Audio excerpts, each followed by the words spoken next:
जेही कोणी plant lover आहे ना, त्यांच्या घरामध्ये एक दृश्य तुम्हाला कायम दिसेल ते म्हणजे असे छोट्या-मोठ्या भांड्यामध्ये लावलेले कटिंग्स. आणि आज मला आहे ना हे सगळे कटिंग कुंड्यांमध्ये ट्रान्सफर करायचे आहेत. तर म्हटलं कटिंगसोबत बाकीच्या पण झाडांची थोडीशी केअर करूयात.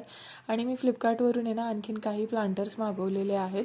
खूपच अफोर्डेबल भेटतात, तर ते त्याच्यामध्ये शिफ्ट करणार आहे. आणि तसंच आहे ना, मिशोवरून मी कोकोपीट पण मागवलं होतं. 5 किलोचं हे कोकोपीट आहे.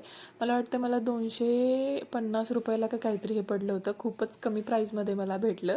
तर कोकोपीटमुळे काय होतं ना, माती खूप छान अशी भुसभुशीत राहते आणि त्यामुळे झाडांची वाढ पण खूप छान होते. तुम्ही बघूच शकता ही माती किती जास्त कडक आहे पूर्णपणे. त्याच्यात कोकोपीट मिक्स केलं ना की छान अशी भुसभुशीत होती. आणि हे जे आहे ना, हे आहेत रताळ्याचे वेल. आता हे काही मी खाण्यासाठी नाही लावणार आहे.